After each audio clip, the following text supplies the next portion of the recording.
What's up with the sound effect? I was waiting. Oh, sorry. I Oh, my paused. bad. By the way, I got to get new sound effects.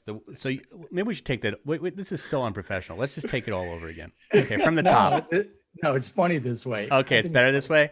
All right, so lovely. I'm gonna rewind tape. This is Everything is Personal with Len May. Welcome everyone to another wonderful episode of Everything is Personal. As always, personal. My Just doing the co-host, echo. I'm doing the delay for you. the lovely John Small. You stepped in your own intro. Look at that. John Small. John Small. Thank you, Len. Really No sound thrilled to effect? be here. Excited about our guest today.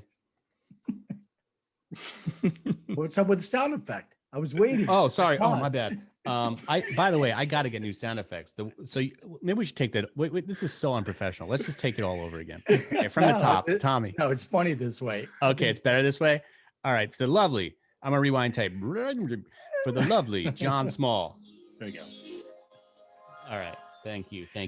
We're It's so on. great to be Perfect. here today. Yeah, man. I'm super excited.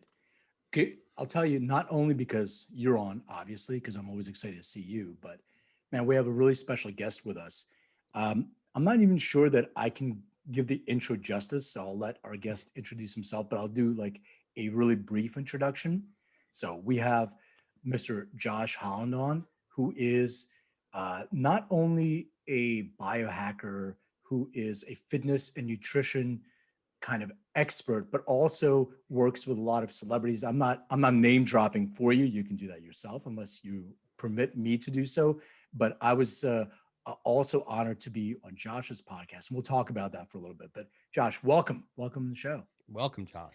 Thank you. Thank you, gentlemen. I appreciate it. I love the back and forth with the intro because my having my own show, which Len was a part of as well recently. I understand how it goes, and sometimes it's best to just leave it as it is and roll with the punches. Pull the curtain back on the show. We're not that professional. We're just stumbling all over ourselves. But I think it's fun. It's just John and I having a conversation, and you're part of our conversation. That's all. Absolutely. So I'm happy to be here. Thank you, gentlemen, for having me. Thank you for taking time out of your busy days to have me come on and ramble and rumble into this conversation. But yes, I as you mentioned, I in fact, Len, I love how you kind of stumbled over biohacker and fitness expert and and things of that nature, because part of what I try to do, I set out to try not to be pigeonholed into one category of things that I do. And I don't know how much you've looked into some of the other things, the other interviews I've done, but I make a point to make it that way. So it kind of puts a smile on my face when a person is like, well, wait, what is it you do? That's by design. Yeah, that's good. So what do you do? Yeah, good question. Besides the stuff that I just said, because I stumble over it. What do you do? Yeah, so that's an easy lead in. Okay, so basically I spend my time researching and experiencing as much as I can within the health, wellness, fitness, lifestyle, and biohacking fields. And that's one of I think biohacking right now is one of those saturated and overused terms, but it is a good term to sort of describe what it is I do in a nutshell. Right. But at the end of the day, what you also alluded to is I work with a lot of celebs and high profile people. And the importance of mentioning that is not to look cool or sound cool or anything like that, but it's just to let people know the amount of care that it takes, the amount of professionalism that it takes, the passion that lies within it, because obviously the celebs and high profile people can work with anyone. They have the means and resources to work with anyone. And so why do they choose to work with people like myself doing what I do? And it's because of the care, the diligence that I take to research the things that I do. And so, and we can get into that. I know you guys are into music, and so we can talk about maybe some of the clients that I work with in those ways. And obviously, because I'm bound by NDAs. I can't really go into too much detail on what I do, but I'm happy to talk about whatever you guys want when it comes to these things. I want 10 names right now. Well, there's a okay, couple. There are a couple that you have on, Instagram and stuff on social that you've already right. shared. So there's some you're allowed to share. Yeah, I mean, listen, let's put it this way. I can mention whoever I want, because it's not that I like, the NDAs don't keep me from saying who I work with. It's just really about like not revealing too much about what they do and their things like that, as you know. So so one of the reasons why I'm here in LA as we speak is because I've been based in New York for the past 16 years, and COVID has really sort of shifted everything. And so I was working with my company System Fit, which is still barely running, but we had to shut down the studio, and I was sort of left without a job, so to speak, although I do have my private clients and my personal side of the business. But I have to also look out for all of the trainers that work with me, and I got a call from Madonna, who I had been working with for ever since like 2008. Wow. And, it was like off and on, being that I had my own company and my own business. And every time she would be like in New York and she needed my help, she would reach out to me, or it wouldn't even necessarily always just for work. It would be sometimes just to come and hang out. And the level at which I work with clients, it allows for more of just a working relationship. It almost becomes like a family. It becomes more like a friendship. And so when it came time for this pandemic, she was at the point in her career where they had to cancel the last 2 weeks of her recent tour.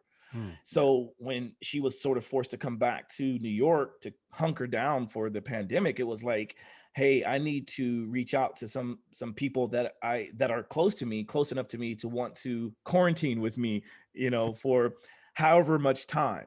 And of course, because she quickly pointed out to me, like, well, Josh, you don't really have much going on anyway, do you? And I'm like, no, I don't.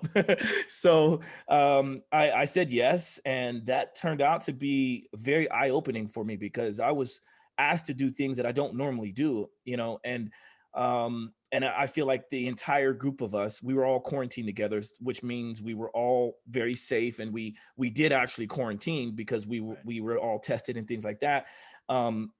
But, I was doing much more than just fitness training. I was essentially a manny, if you will, whatever that means. And so that was really cool, because someone at her caliber, at her level, it's like, it's all about respect. And so she wouldn't have me do something that she hadn't done already. I mean, and this is someone who's an icon, who's changed the name of the game many times over. So to be a part of that, and to have a glimpse and be able to have conversations day in and day out, and then to have her respect me enough to ask me, hey, what do you think I should do about my pain or my issues or whatever? I'm just thrilled to be a part of that conversation. And that doesn't happen with just her. That happens with all of my clients. Right. So anyway, I have a very important question. Did you happen to give her an ozone treatment as well as you did with me? And maybe you can describe that. I'll describe my experience from my standpoint. Let me just say it this way, John. It took me 2 days to fully recover from that. I'm not saying that it was a negative experience. It was just a completely odd experience I've never ever had before. Yeah. Let's just put it this way. I think I'll say it this way. I will allow any and all of my clients to experience ozone. There you go. Can we explain what that is? Because I don't know what that is. Please. Yeah, because on I guess for people, I want people to know that I'm not a doctor, and I don't administer ozone to people like via injections. But what I will do is allow them to. So I have here behind me, I have my ozone machine that you can do many different types of insufflations. And insufflation is basically just a way of administering the ozone gas into the body. So via the nose, which would be a nasal insufflation, or the ears. I mean, I don't know how deep you guys want to go into this show, but you can go deep, man. Go deep. I don't know what else. I'm thinking of the other orifices you could put it all in. of them, all of the orifices. Yeah. All right. Well, and we can stop at that, but yeah.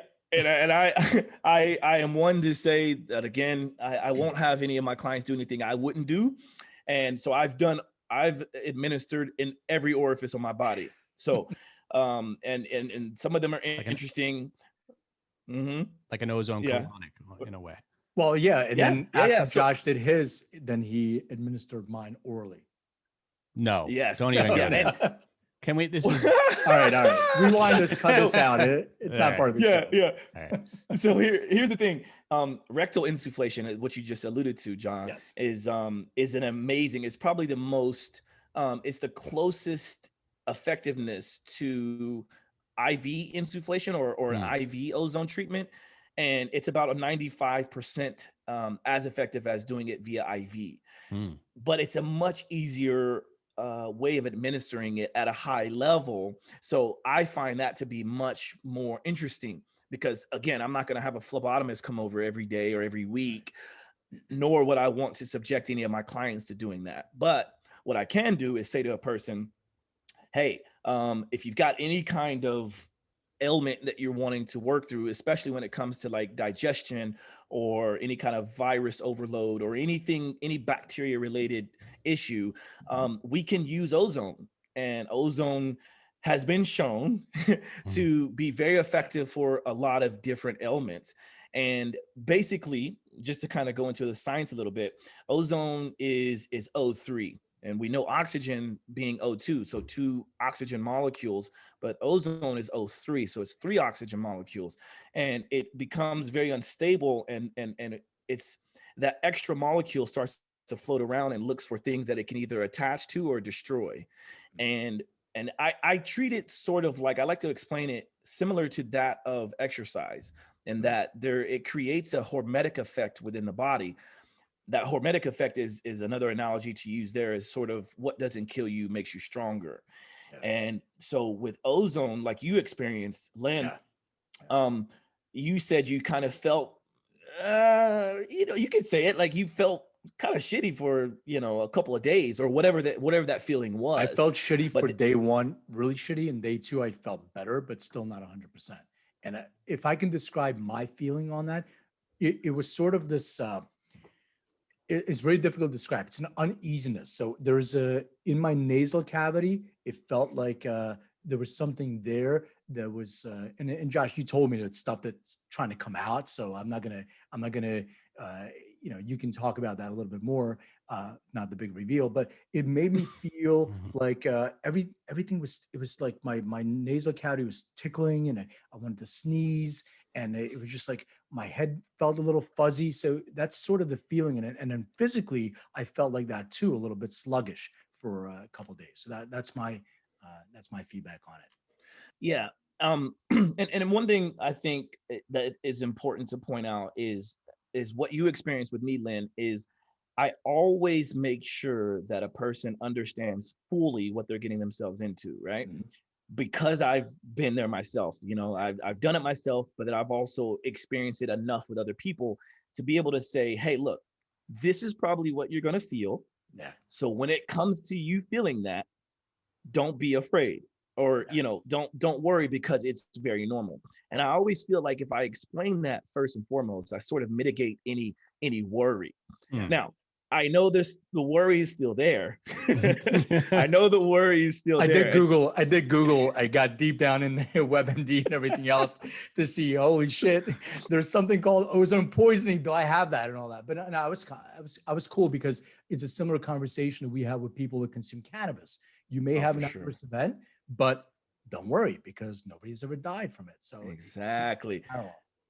So because of even my experience in the whole cannabis world, and we can obviously talk about that. Yeah. That's also something that I figured, okay, I was eased out of the worry in the cannabis world. So let me do what I can to ease other people out of this ozone thing. And for sure, one thing that people should notice, especially when they're listening to this right now, you can go and you can start Googling, and it's for sure that you should not ever inhale ozone directly.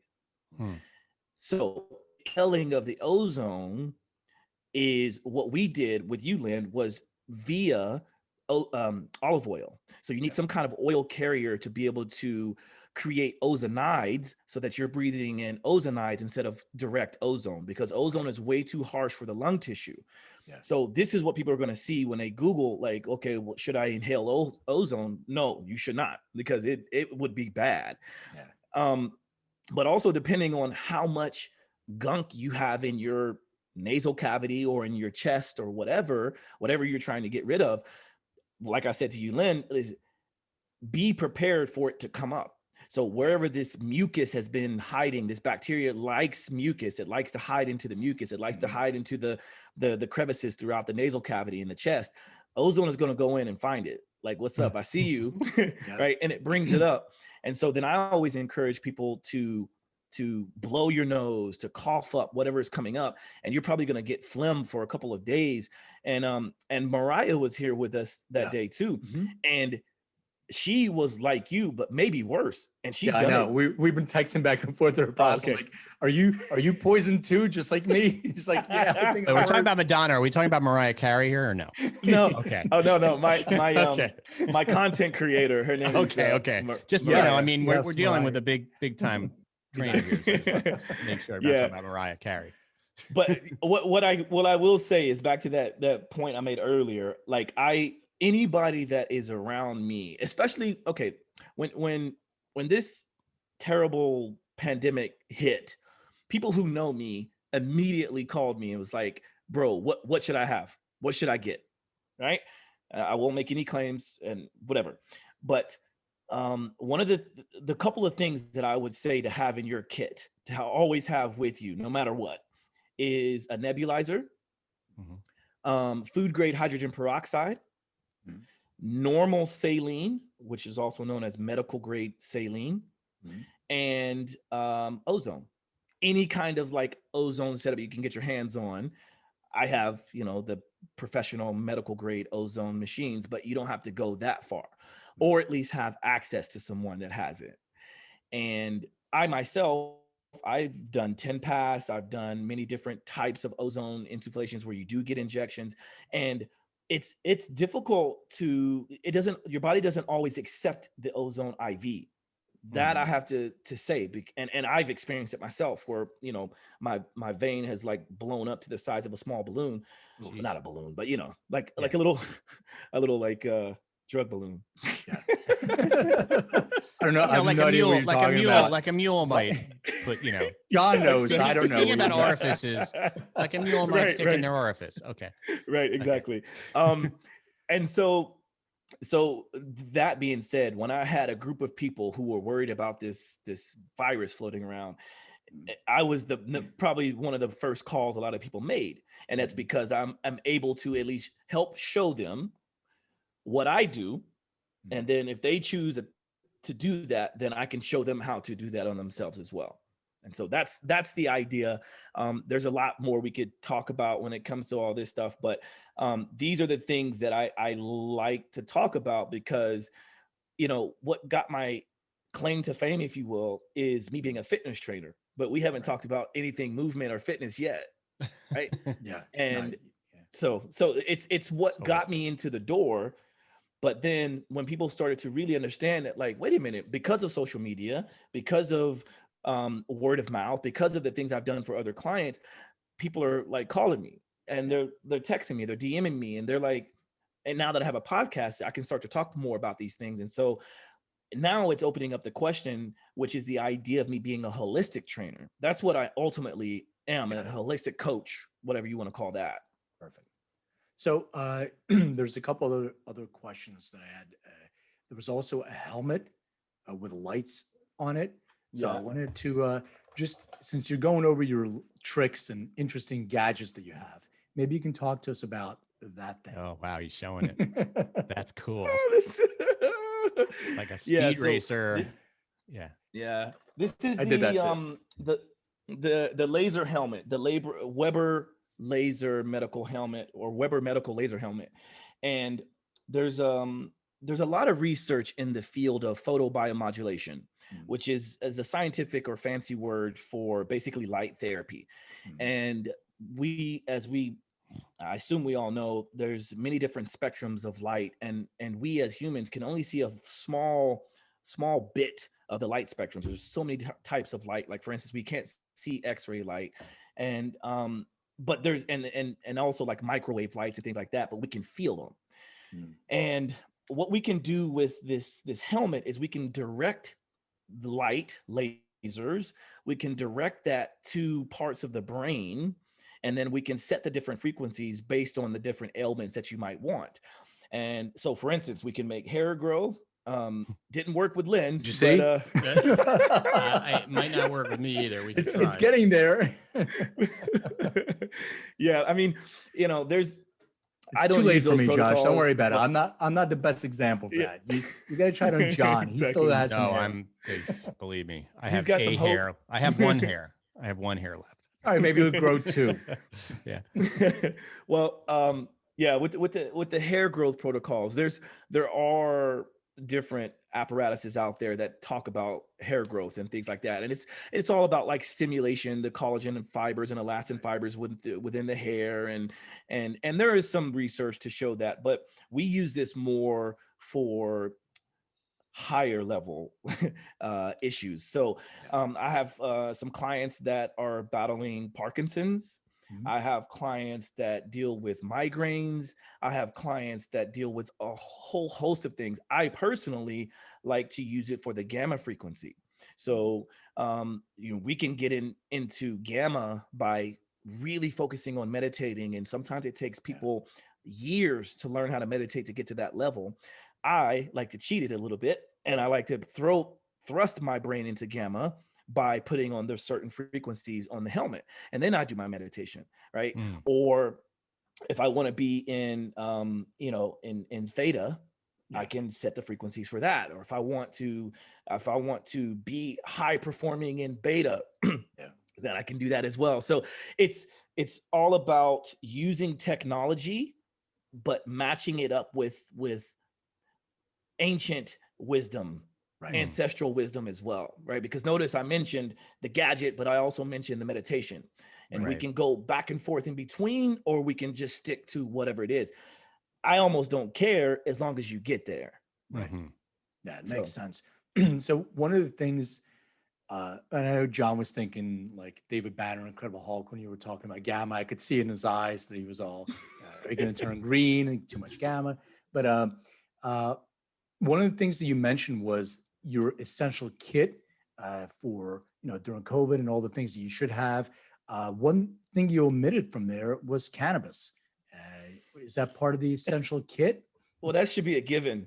It's like it's wrapped. It's all, the kit is wrapped in cannabis. Exactly. Yeah, look, I got dreadlocks. I got the the hoodie. Like, I don't know. I just figure it's a given. But no, it's a very, very good point, Len. And one of the reasons why you and I met is because of the cannabis world, and because of my interest in personalized medicine. And I think the thing that was most fascinating about my wanting to connect with you was because of what you're doing with the technology to show people ways. So rather than me say to a person, no, trust me, this is might be the right one for you, it's now we can put the science to it. And so we showed that with the podcast that we did together. Yeah. And well, I just want to disclaim, just so everybody knows, that you actually took the EndoDNA test, and on your podcast, I went over your results with you for the first time. I've never seen it. Oh, how cool. So I just wanted to kind of disclaim that. Yeah, that's true. Yeah, good point. And it was so fascinating. And again, like I said with the ozone, all of my clients are intrigued. Okay. So and I knew that would be the case, because there's a lot of vilification in the world of cannabis, in that people are known as potheads and people are known as whatever. And then when you talk to me and if I disclose that I am a user, I'm a consumer, people are like, huh? Yeah. But I didn't ever assume that you would be a pothead, but I'm like, oh, I'm not a pothead. Or if I am a pothead, like I'm a high functioning pothead. And Yeah. what does that mean to you? Right. Right. And like we talked about on my show, I really don't like, similar to my being pigeonholed in what I do for work, I don't like when the term cannabis is pigeonholed as just one thing. Right. Right. And I know we talked about that, but it's like people will say to me, oh, I don't smoke weed. Yeah. The weed is not good for me. It doesn't work for me.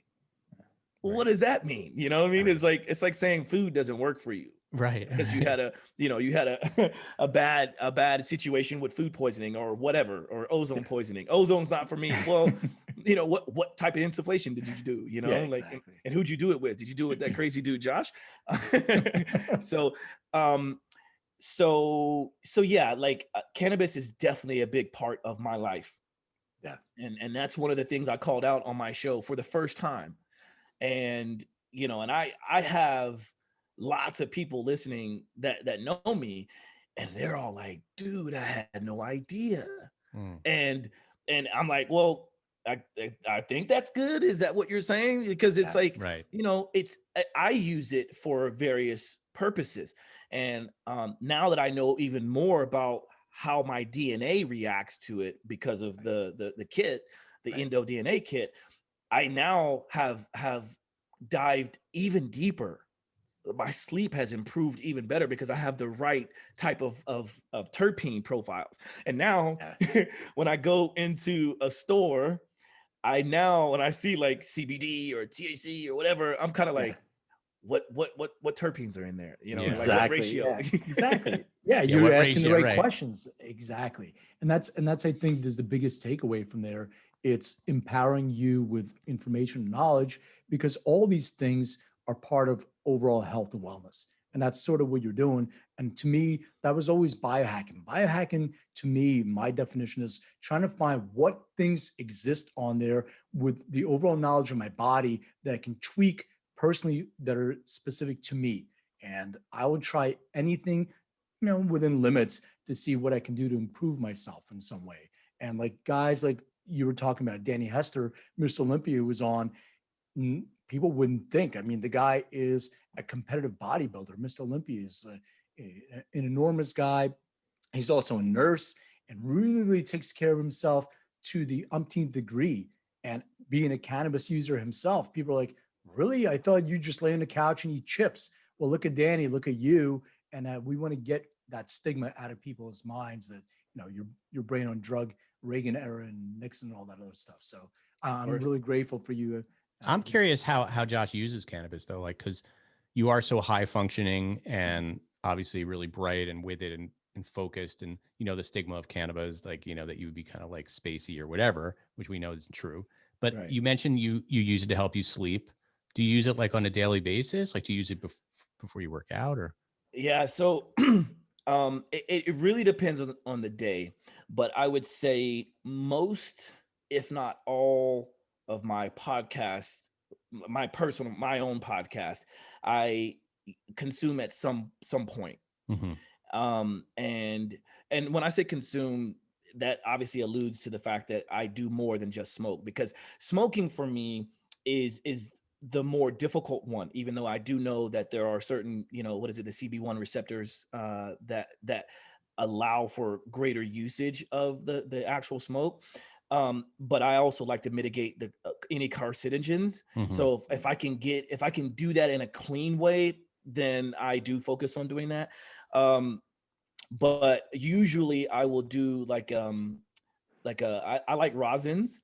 Because the rosins are really, really clean. The extraction process is what I care about, right? So I don't want to inhale or consume. Just to let people know, like when you're creating rosins, what you're doing, you're taking the entire plant and you're creating a concentrate from the entire plant that actually maintains the integrity of the plant in a concentrated way. So you're decarboxylating, you're heating it up, you're converting those molecules, but you're maintaining it. Usually when people get vapes or other things, they may focus on a few of the molecules, but this maintains the integrity of the plant. And in full disclosure, we did consume, for the show, and I don't think anybody. We talked for wait, this show you guys consume without me. We can consume right now. No, Josh's show. Oh, okay, I thought you guys were both. We definitely could right now. Right. Yeah, we should just all. I have my tincture right here. I can just So the rosin, is like that's what they call dabbing on the street, right? When you is that what that is? And is it like a vape, like a bong almost? Like how would you consume it from the rosin? So the rosins that I get, and thanks for that explanation, because I knew, Len, if anybody could explain it, you could, brother. But I look at it more as a paste as opposed to the dabs. So some of the dabs that I've seen, and I know there's many different types out there, but they still are a little bit more liquidy. Yeah. But the rosins that I like are literally like paste, like Play-Doh. And you just scoop a little bit, and I have this thing called a Puffco, and it's like a little ceramic heating unit that just warms up or heats the rosin, and it creates this nice vapor. So it's a very clean way. And before that I used to do a normal vape pen, but to create that oil, there's still some kind of extraction chemical that's in there that we're also exactly. So when the moment that I learned about rosins and how much more clean it is, and then even when I felt it, I was like, I immediately started giving away all of my vape products. I mean, like some people would be like, oh dude, so you're like poisoning all your friends or whatever, but it's like, no, they don't care. They're just like, oh, you hooking me up with this like this top shelf stuff, sure, I'll take it, but like for instance, what I also like is I like to eat cannabis raw sometimes. Or I've done it. I don't do it regularly, but there are some benefits from taking it in at like a plant, almost like a salad. So you can either juice it, or you can add it into a smoothie, or you can literally just eat it. And I've done that before. Where I first got the idea of doing that was from the movie not How High, but Super Troopers. Super Troopers. You remember when the guy in the back seat was like, I can't. Yeah, he was freaking out. Like, I'm freaking out, man. But what's interesting about that is that actually is, according to my research, is actually false, because you should not have any psychoactive effects if you don't heat it. Yeah, you're absolutely correct. So what you're eating is the acid version of the cannabinoids. So you're consuming THC-A, CBD-A, whatever that is. In the process of heating it, it's called decarboxylation. That acid molecule falls off, and then you convert it to delta-9 tetrahydrocannabinol, which is THC, which then binds the receptor. So eating, by the way, Dr. Raphael Mechoulam, who is the godfather of the endocannabinoid system, he has a whole research project that he's now going forward with on acid molecules and the benefits of the acid molecules. So consuming the raw plant, they're synthesizing it. So our body definitely needs that, and there is research to support that. But it's not about getting high. You're absolutely right. Yeah. And so there's a lot of people within my circle that have started to adopt, and I'm not saying I came up with this, but I like to say elevated. Right. Like because elevation or elevated sort of assumes a more it assumes like a higher sense of consciousness, so to speak, right? And that's literally why I do it. I create the intention. I'm not doing it before a podcast so I can be like, dude, no, that's because I'm talking about real stuff that I hope that people can pass on to other people. So I need to be focused. And what it helps me do, specifically me, it helps me to zero in on whatever it is I'm talking about or whatever it is I'm doing. So I'll give you an example. Len, I think your story is amazing when you talked about when you were in school and how you figured out that like the windows, right? And you gave a great analogy about the windows open on the screen, and then it's like you kind of get rid of all the windows and you focus on the one window. I'm not saying I have ADD, but that's almost like what it feels like to me. Right. Mhm. It feels like I'm able to hyper focus on one thing or maybe a couple of things, but I'll get it done. I do my best reading, if you can believe this or not. I do my best reading when I'm elevated. Yeah. I do my best, and this one's an easy one to figure out, but I do my best meditations when I'm elevated. Yeah. Right. So now, obviously, there's different, modes and different types that I might be consuming. But one thing that I realized is in the sports sector. So I'm a big basketball player. I love basketball. Basketball's been a big part of my life for many years. And I remember when I was in college. So by this time, I hadn't drank a drop of alcohol. I didn't drink until I was 21. I didn't consume cannabis until I was 24. And because it was this stigma around it. It's like, you want to be Josh, like, because I had to get a scholarship to go to school. We were too poor to do otherwise, right?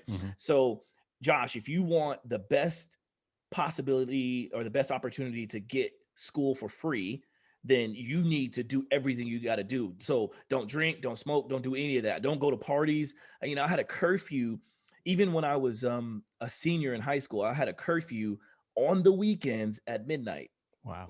Right. So this was just to kind of harness the best potential.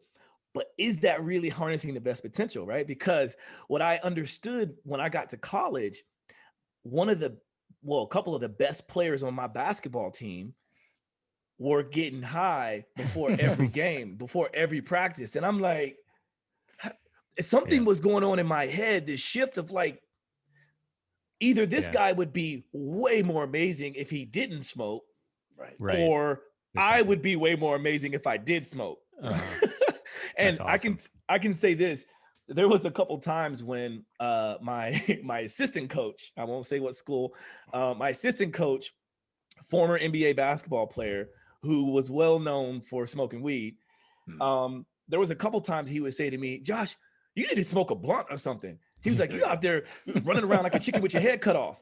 And I was thinking to myself, that doesn't even make sense. Like, this dude is crazy. Now it makes sense because because since then, I've had some of my most amazing games when I'm hitting every shot and I'm getting steals and I'm hitting, passes, because for me, it almost felt like and feels like I'm in the Matrix. You know how the Matrix movie, the bullets coming all Homeboy, slow, so you can see it. Yeah. That's what it felt like when I played, and obviously once you get the profile, the ratios correct for you, once you know what works best for you, then it's like, why wouldn't you do it?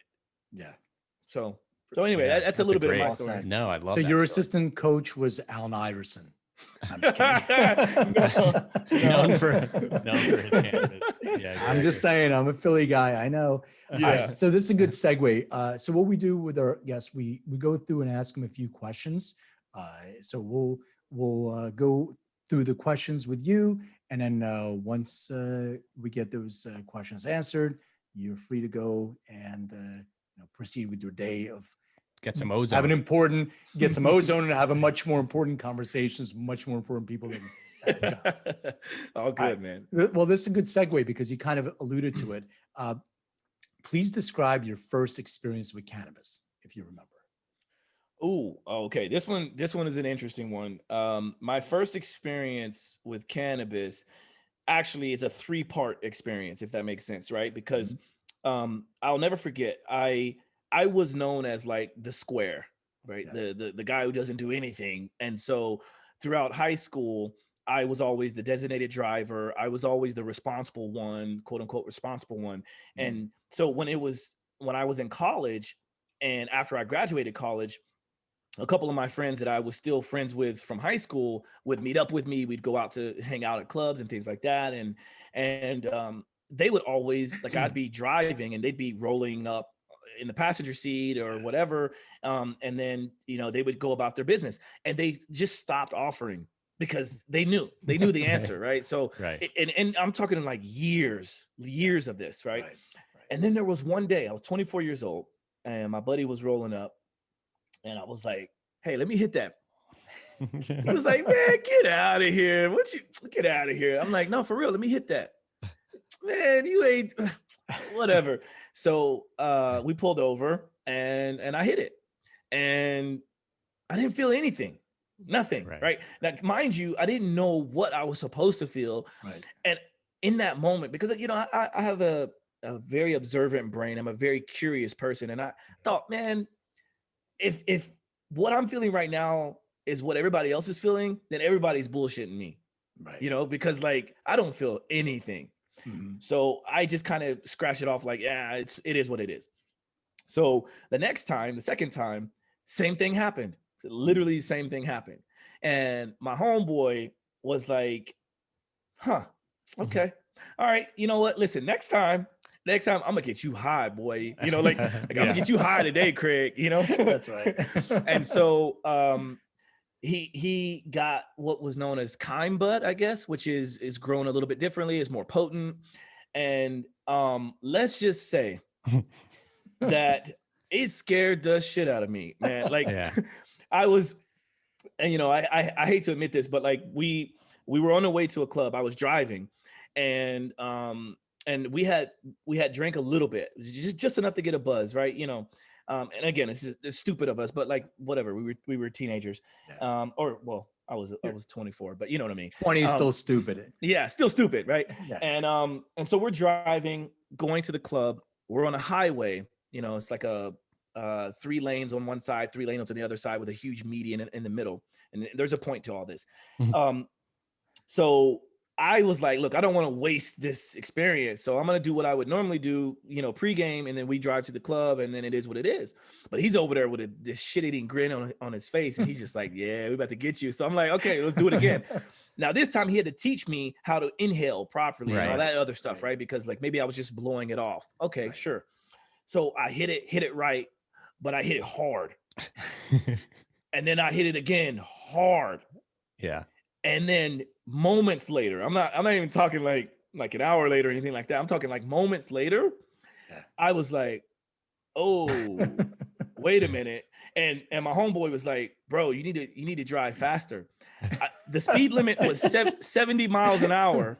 I was going 35. The right lane. All these trucks are It's going like around that Cheech and Chong movie where you're going too fast. You're stopped. Yeah. I was going 35 miles an hour on a 70 miles an hour highway. And that big, huge median in the middle, like I was swerving 35 miles an hour, swerving, thinking that the cars on the other side were going to hit me. Oh my God. So my boy was like, oh. He's like, now you know what it is. You felt it. Yeah, he's like, got him. So I was like, I'm pulling over. He's like, no, don't pull over, because like, that's not good. I'm like, nope, I'm pulling over. As I'm pulling over, I'm applying light pressure to the brakes at 35 miles an hour. Yeah. I'm applying light pressure to the brakes, and it felt like my foot was going out the grill of the front of the car.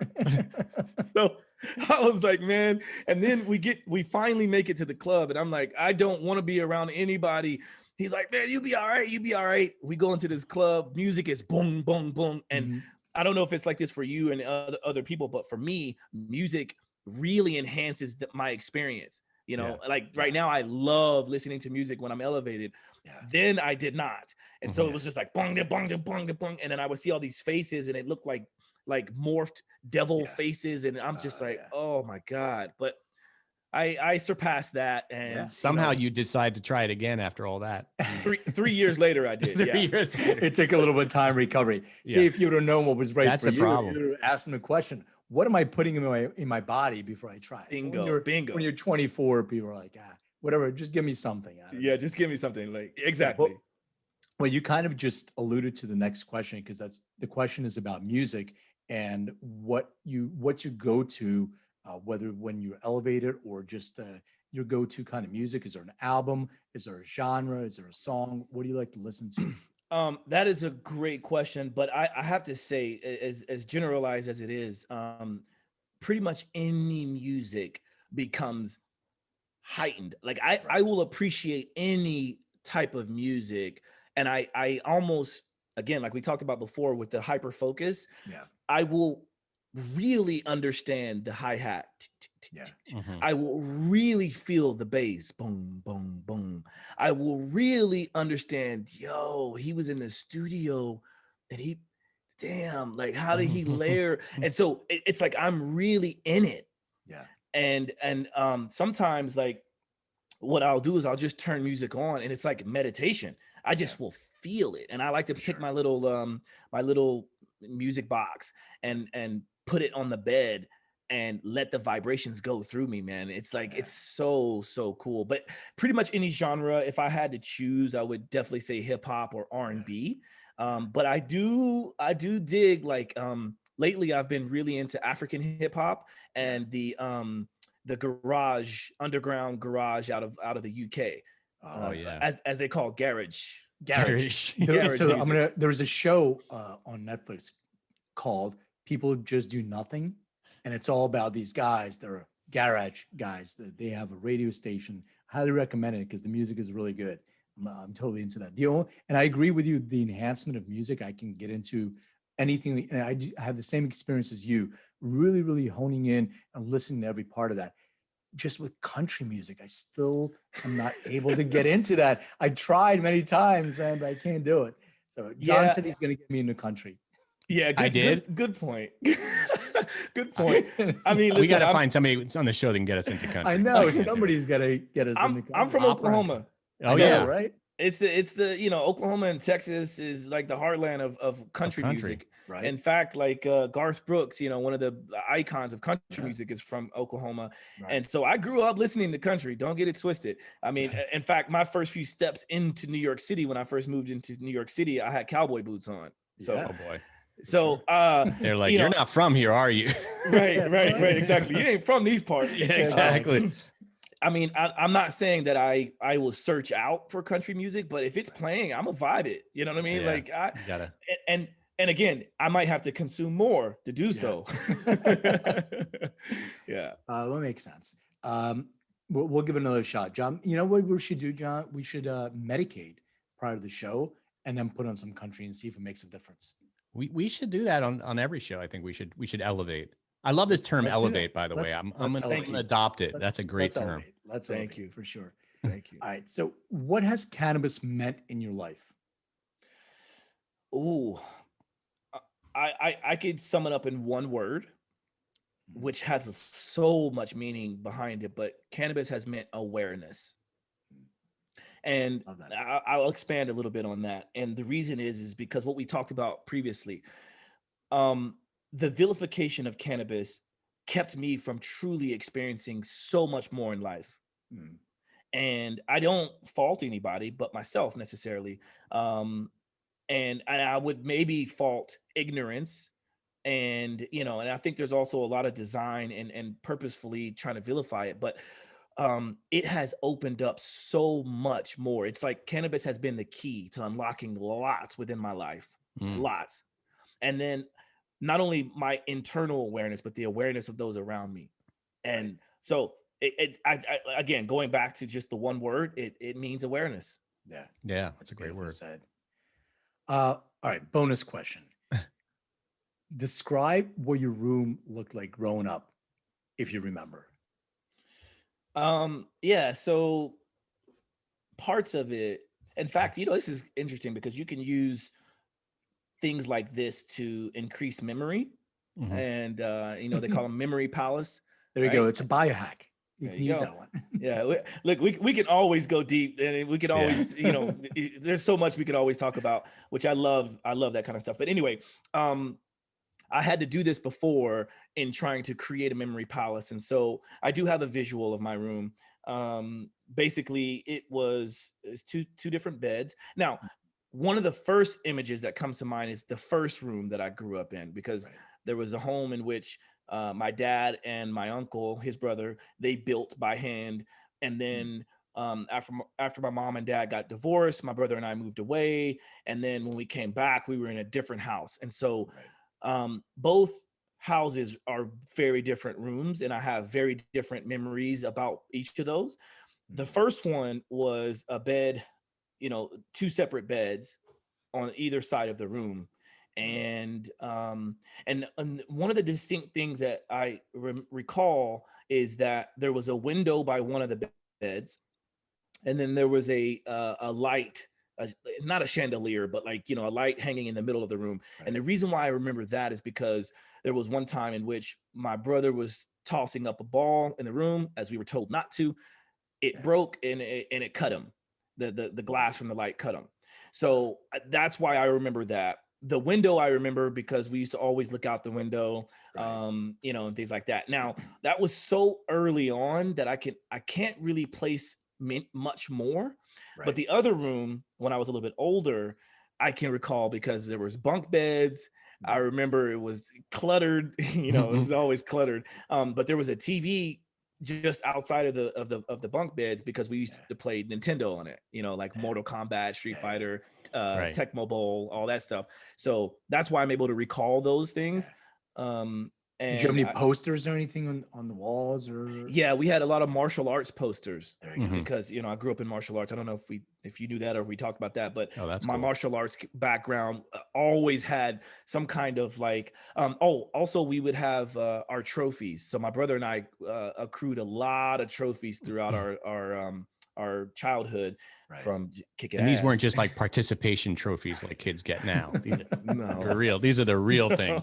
You got to win or you don't get a trophy. Right. In fact, I'm glad you said that, John, because I saw a meme not too long ago that was talking about what happened at the Capitol and overtaking it. And somebody wrote like, and this is why we don't believe in participation trophies. Right. Exactly. You can't just participate. I participated. Yeah. Oh my God. Anyway, privilege. Cool. Yeah, that's cool, man. Where can people find more about you? Where can people reach out to you? Find you on social media? Anything else that you wanted to share with our audience? Yeah, you can most easily find me at Joshua J. Holland on pretty much any social media platform. And that's at Joshua, Joshua J. Holland, HOLLAND, like the country. And that's also my website, www.joshuajholland.com. And I have my own podcast as well. It's at Simply Walk the Talk. And that is a podcast in which I talk about everything. It's literally like this, in that the idea is for it to be very conversational, very fun. I talk about a lot of cool things, and I have some very, very, very interesting podcast episodes coming out for 2021. One in which I have to conceal the identity of one of my guests. And you will definitely want to listen to this one. It wasn't me. I'm wide open. It wasn't me. You had to, did you have to change your guest's voice a little bit? Well, we haven't recorded it yet, but we will change it. We will change the guest's voice and come up with a new name. And it's not any of my celebrity clients, so I'll just put that out there. Okay, still interesting. But witness protection. But it's very, very fascinating. So stay tuned. Okay. I had an awesome time right now. I had an awesome time, and I appreciate you having me on your podcast. It was a lot of fun. Josh, thank you so much. Thank you, Josh, for joining us. Of course. You shared some amazing information, and brother, all the best to you, man. Really appreciate it. Thank you, guys. Thanks for having me, and thanks for all that you're doing. This is a very fun show, so I hope people continue to support. And I'll talk to you guys soon. All right, Josh, stay elevated, man. All right, take care. Peace. All right, how do we get Josh? You can sign off, Josh. That was great. Yeah, you were awesome. Bro, that was so fun. Yeah. You guys are good. Let me know if you need anything like whatever, like pictures or we will for sure. I mean, all of that stuff. It's pretty easy to find, but I know how it goes. Yeah, man. It was cool, right? You have the best guests, man. Every time. I'm telling you, man. I didn't want to. So I did this ozone thing. I just want to touch on it for a second. So I sat in a chair. I did all the stuff. I did the helmet. I want to try everything you have. You're amazing. I would have tried none of it. So that's great. So this thing, he's explaining everything that he was explaining. And he showed me the oil, and he showed me how all these things are filtered in the oil. And he's like, you ready? What are you going to do is you're going to open your mouth, and you don't want to inhale it, but just open your mouth, and it's going to absorb your nose, your mouth. So you can see the vapor from this hose, and I have my mouth open, it's going in my mouth and my nose. I closed all of a sudden, and there's pictures of it, and you can listen to it in his podcast and stuff. My eyes started tearing, stuff, my nose, stuff started coming out my nose. Jesus. He gave me a tissue in advance. That was not enough. So I'm like, okay, I blew my nose and it was my throat. It was my throat. It's like And I tear thought it was gas. fine. Yeah. Yeah, it was like tear, and I thought it was fine. And then it kept going and going, and I'm fine. And it kept coming back. And then I got home and I'm like, man, I just don't feel well. And it was like that for 2 days. So Wow. yeah, it was an experience. So you probably wouldn't do that again. Did when it was all done, did you sort of feel like, oh, I kind of feel purified? Like maybe it was just taking a lot of toxins out of your body? Maybe. I'm not saying I wouldn't do it again. I just know what to expect now. So I have a different it's everything you do, like cannabis or anything else that you do. You're going into it blindly. You're like, holy shit, fuck. And then you're like, okay, after, you know what the better example is, analogy is getting a tattoo. Mm-hmm. So when I got my next to last tattoo, I don't know, 10 years ago, it was in New York, and it was very painful. And it was very painful on like the back of my arm, right by my armpit. I felt like it was burning, like somebody was burning me. And then, so I thought about it. I'm like, man, I'm done. I'm not getting any more tattoos. But after time, you know what? The pain doesn't feel the same anymore in my brain. So I went and got another one, and it wasn't as bad as I remember the other one being. Granted, it was a different spot, but so it's that kind of thing. Yeah. Well, remind me two things. One is to never get an ozone treatment, and to never get a tattoo. No tattoos or ozone for Jon. I don't like pain. I don't like sniveling everywhere. No, I mean, he's definitely intriguing, and the fact that he, trains all these famous people, and he's so healthy, and he has such great energy, and he obviously is doing something right. Yeah, he's a great dude. I really like him a lot. So yeah, good dude. Well, speaking of like Josh and what he's going, I want to talk a little bit about like fitness and diets, and kind of get your feedback, like if you've ever done any crazy diets, or not even crazy, because I don't even like the word diet, but any kind of food routine that you do, and any kind of fitness routine. I can share some of the stuff that I've gone through. I worked at Fitness Magazine for a number of years, and during that time I tried a lot of different types. I did mainly not so much diets as different fitness things. Like I took a pole dancing class and everything. But what was that? Oh, I loved pole dancing. Money? No, did you go out? Yeah, people. It was weird. Like people would just start slipping dollar bills into my underwear waistband. It was really awkward. You kind of just like, I pole dancing, and you started going. You need to pause on that for a while. Pole dancing is not really, and I don't want to. I tried. There's no gender association rules. Let's just say I'm gonna be so inappropriate. I tried right now. everything. Yeah, I tried everything at fitness. It was for the story. I did it for the story. Right. I mean, I did everything from like roller derby to pole dancing but anyway, you asked about diets. I haven't been crazy. I have friends that have been crazy, like drinking their own urine and stuff like that, which I had to draw the line there. What would that do? Apparently I don't know. You get to a certain kind of, don't even get me started. I heard peeing on somebody if they get stung by a jellyfish. Well, that I have a story about. During my honeymoon, actually, my wife and I jumped out. We were in Amalfi in Italy, in the Amalfi Coast, and we jumped out into the water and we started swimming. And my wife started screaming hysterically, and I was like, "Are you getting bit by a shark?" She goes, "Ah!" And I started swimming away. This is a story she loves to tell. Rather than rescue my wife on her honeymoon, I swam away and got back on the boat. And she finally got back on the boat, and it turned out we had both been stung by a lot of jellyfish, and she was crying and mad at me that I didn't rescue her. And then the boat driver just said, "Yeah, you've got to pee on her now." And I was like, "Excuse me?" Yeah, he's like, "That's it." Yeah. He's like, peeing. Yeah, apparently it works. She didn't like that. So not only did I save her, but I gave her a golden shower, and it was a nightmare. It's a miracle that we are still married. That's Trump's excuse, by the way. For his the golden showers. Yeah, he was just helping somebody after a jellyfish thing. Yeah, exactly. Man, that video never surfaced. Maybe it will now. I don't know. We all know it's real. We all know it. Deep inside, we know that is not fake news. All right. Sure. So, the craziest thing I've done is, I've pole danced and done the Whole 30. And the Whole 30 is where you just don't, for 30 days, you just eat whole foods. Not whole foods like Whole Foods grocery store, but not sugar, not grain, not wheat, right, not legume. And I hated it. I lost a lot of weight. Yeah. But I find all those things are very unsustainable. And Yeah. so, I got off of sugar. At the beginning of last year, I made a New Year's resolution that I wasn't going to eat sugar. And I interviewed a woman who wrote How to Break Up with Sugar, a book about how to break up with sugar. And I actually did that. I actually did that for about 3 or 4 months. I just didn't eat sugar.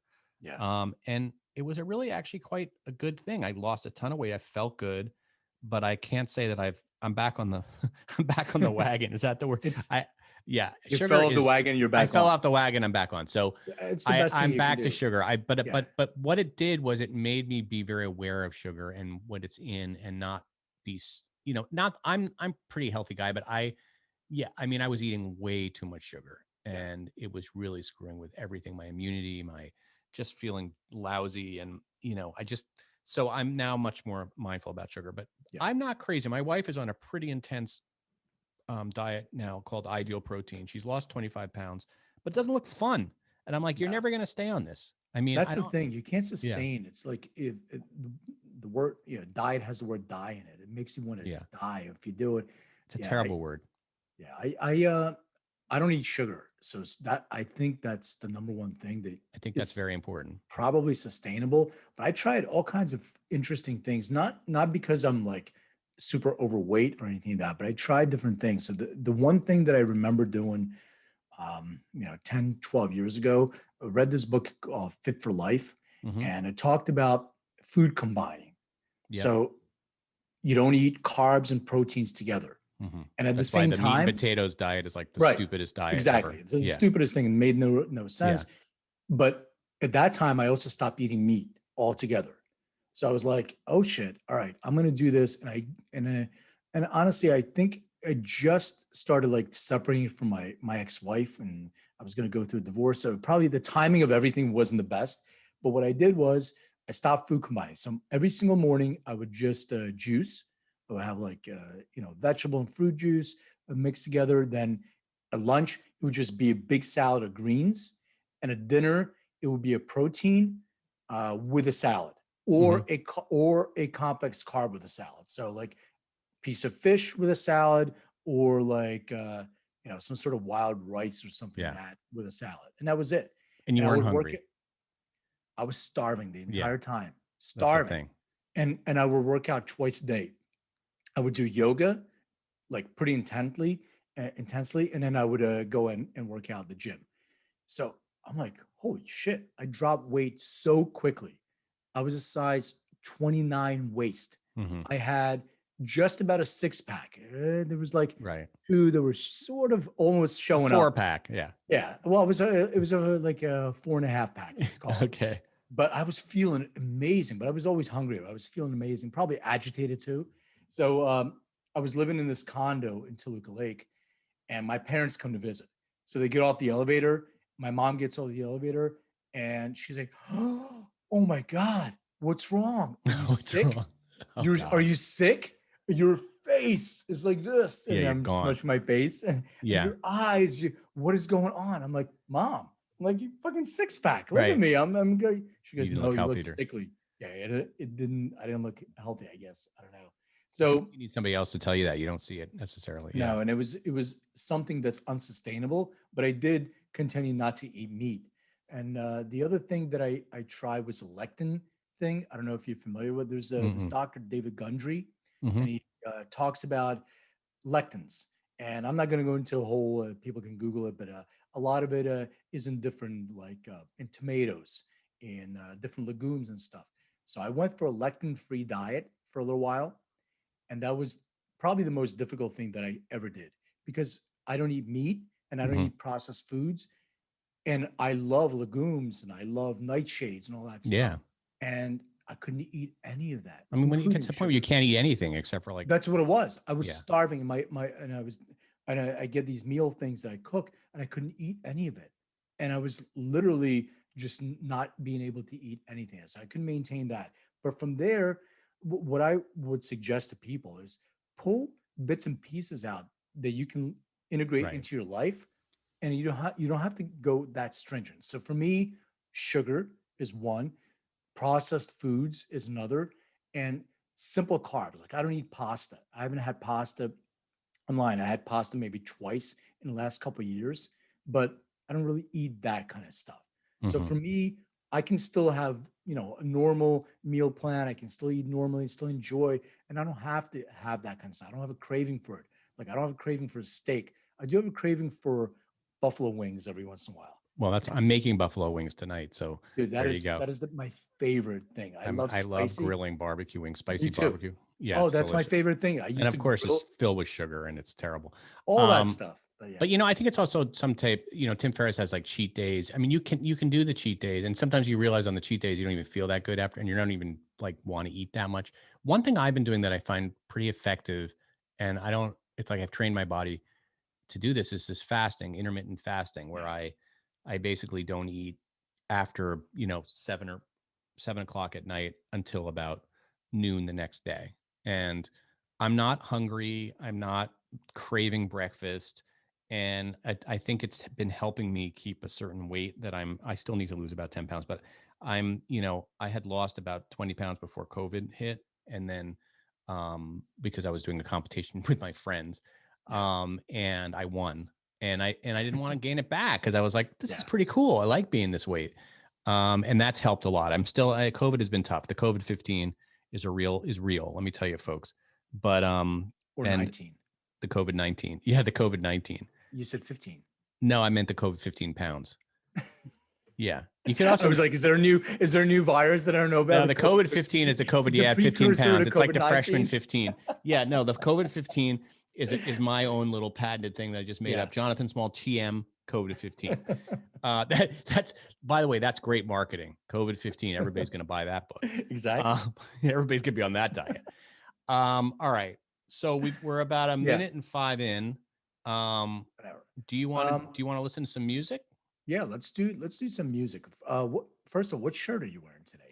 So, in speaking of, you would not be familiar with this place, but there is the Golden State. The Golden State is a, rest in peace, the best hamburger I've ever had in my entire life in California was served at the Golden State, which was a restaurant on Fairfax. Closed last week, and I bought a shirt just as a kind of show of my support. And I knew we were going to be talking about food today, so I wanted to give it up for my people at the Golden State. They also own a bunch of different restaurants. They own a restaurant called Colfax, which is a really nice, and they also own Bloodsoes, which is a barbecue restaurant. They're definitely on the meat. I know on the meaty. Yeah, they're definitely more on the meaty side of things. But I'm sure you can go to Bloodsoes and find something. Actually, you could probably find not one thing that you could eat at Bloodsoes. No, because I went one time and somebody pre-ordered for me. There was a dinner. Yeah, and I got you. I pre-ordered everything, and everything had meat. Everything, including even the collard greens, probably. Collard greens and the mac and cheese had bacon. Oh my God. That's horrible. So the only thing I ate was the muffins or whatever. No, my God. Cornbread. That was it. The cornbread. Well, I'll save a chicken wing for you tonight. So that's Golden State. Yeah. So do you have like your top 3 favorite restaurants in LA? In LA? Where do you go or whatever? I mean, the place I always go, and it's really embarrassing to admit this. McDonald's. Chipotle. No, no, it's a kind of a chain, but I got to say, do you eat sushi? Oh, that's my favorite. Yeah. So sushi's my favorite. And, I got to say, there's a chain. I think they've opened up one in New York now too, called Sugarfish. Oh, Sugarfish has the absolute best takeout. Did I ever tell you my Sugarfish story with the Sushi Nazi where I got kicked out? No, but I know the Sushi Nazi, and he's immortalized in Simpsons. I get kicked out. Oh, you did? I got yelled at. But let's explain this. This was a guy that owned a restaurant in the Valley that was right outside one of the studios. A lot of like studio execs would eat there. Yep. And they called him the Sushi Nazi. I don't know what came first, Seinfeld's Soup Nazi or the Sushi Nazi. But anyway, he has you had to eat whatever was on his menu. Yep. You could not order off menu. And he was very tough. Nozawa, I think his name was. Yeah. It's Chef Nozawa. Nozawa, yeah. There's Nozawa, there's Nozawa in the Valley. So I went and it was salmon day or something like that. Yeah. I don't love salmon's not my favorite sushi. I can eat it, it's okay. Everything was salmon. Everything. Oh God. So I went and asked if I could change, and they said no. And I said I made the mistake of saying, "Well, I'm paying for my meal, and they told me, you don't have to pay, just leave. And that was it. And I got kicked out because I wanted to change. That's your badge of honor. Yeah, he got mad. I was like, can I get maybe a tuna roll with this? And, no tuna roll for you. Yeah. I mean, it really was no like soup that. for you. People loved it. It was. Yeah, I forgot there was a sign right above him that said something like, you will eat what I serve or whatever. Yeah, Sushi Nazi. No replacements. Yeah, So anyway, his son opened up a chain called Sugarfish, which kind of took some of the best of Nozawa's delicacies. They do these price fix they're called the Trust Me. That's it. Trust Me, the Trust Me menus. So you have to trust them. You cannot order off menu. And it's incredible. I love that place. It's the same thing every time, but it's incredible. How brilliant is their takeout box? Oh, it's beautiful. You open it up, it's beautiful, but it tells you what pairings you should have, what the fish is, and what sauce to pair with that specific It's fish. the Endocana of right? Of sushi, right? Personalized. I mean, it's like you should have this, only have this sushi if you are, if you want to have great sex tonight or whatever. My favorite sushi in LA so far is Matsuhisa. Mm-hmm. That to me it's incredible. Because to me, that's the original. For those of you that don't know, it's like Nobu. He's the Nobu guy. Yeah, that's his restaurant. And I haven't been there in a while since COVID, but it never fails. I've never ever had anything but an extraordinary meal there. It's pricey, but man, I mean, it's just fantastic. And there's not a lot of changes you can make to that menu either, but you don't need to. And then I don't know if anybody knows Morimoto. That is, he was an Iron Chef when he opened up a restaurant in Philly. That was an amazing place. Now he's got one in Vegas too, and a bunch of other places. And then I have Crossroads, which is on Melrose. Special restaurant, yeah. Amazing restaurant. Travis Barker, I think, is one of the owners as well, which is a vegan yeah, it's a vegan restaurant. We ate at a very good vegan restaurant together. Yeah. Do you remember that? Cafe Gratitude. Cafe Gratitude, yeah. I remember that. It's when you interviewed me, and then here we are. I think it was like one of our Cafe first. Gratitude is amazing. I love that. And then so Crossroads and Little Pine are my two favorite vegan restaurants. Little Pine is Moby's restaurant. It's in Silver Lake. Fantastic. Is it vegan? Yeah, it's fully vegan.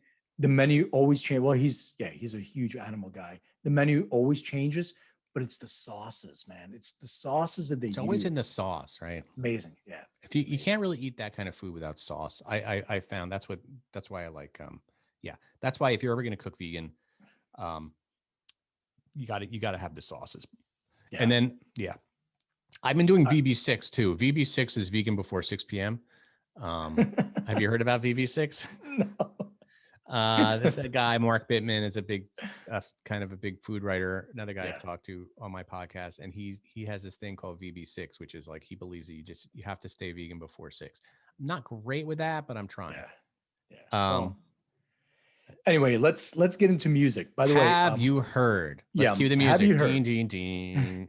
Okay. Do you want me to go first, or do you want to go first? Because mine matches my shirt. Oh, good. Well, yeah. So I think you should go first. So let me just share my shirt first. Okay. Wow, the Black Keys. So this is the Black Keys. They're the last tour that they did. I think it's 2-man band, Patrick and Dave from Ohio. And the reason why I'm bringing up the Black Keys is because I'm going to take a different angle with you on blues. I'm going to try, instead of going through muddy waters. You're really trying. And how I failed miserably during funk. This podcast should be called I'm Trying to Convince John to Like the Blues. Okay, here we go. Funk was a failure for me, so I'm gonna take a different angle with that. No, I still like funk. Yeah. P-funk. Well, we'll just call it P-funk. But blues, instead of going through traditional blues, I figured I'd take modern blues bands that were playing modern blues, share some songs with them, and start like getting your ear a lot more prepared to what the bass. This is modern blues. Modern blues. So as opposed to the moody blues. It's Maudie blues. Maudie blues. Modern.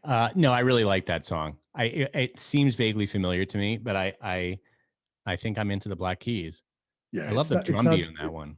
Oh, well, so it's Patrick that's doing the drums. When you see him in concert, they used to play 2-man, like the White Stripes would play a 2-person band, It's Dave and Patrick, and he's a great drummer, and Dave is a great musician. So yeah, that's Tighten Up by the Black Keys. That's cool. Your voice, I don't know if my thing is playing your voice in a funny level, but it might just be that the ozone is kicked in, because you sound a little different there for a minute. All right, sounds weird. Yeah, well, say hello. Hello. I don't know. Weird. It sounds like you went slower, which is hilarious, which will be great for the podcast because it sounds like you're a pitch slower, like you're like a 0.08 instead of a 1. I love it. You're gonna sound like, it's like, all right, I have to share my screen with you, but the worry, I just want to make sure that we do the sound thing. How do we do that again? We did just that when you share a screen, check the box. Yeah, you definitely have the sound. Your voice is a different. That's hilarious. I love it. All right. Share a sound. All right, here we go. This is a song that I discovered on Sirius XM.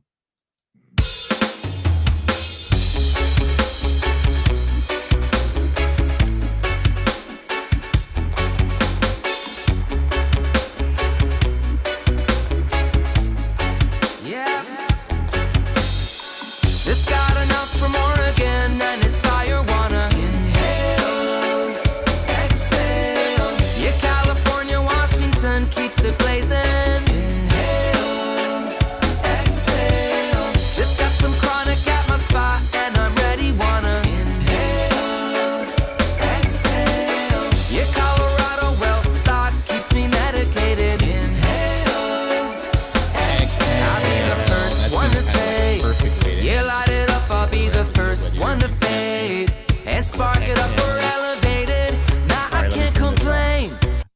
Whether you're inhaling or exhaling, that seemed like the perfect I love that song to end this podcast on, whether it's ozone or the chronic or some resin. What do you think? Rosin. Sorry, resin. You know what the resin is? No, what is resin? That's the inside of your pipe.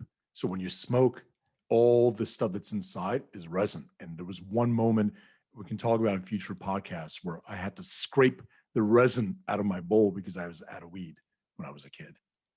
So all right, that's the Len that sounds like Hulk Hogan. I can't wait for you to hear this back because you sound like Hulk Hogan now. I wonder why it's doing it. It's something just with the recording. It might be just my Rodecaster. It's hilarious and made my day. Len, this has been a fantastic episode. Yeah, a lot of fun, brother. Just say WWF. I think I had too much gamma. You had too much gamma. All right. Thank you very much. We'll see you next week. All right. Take care.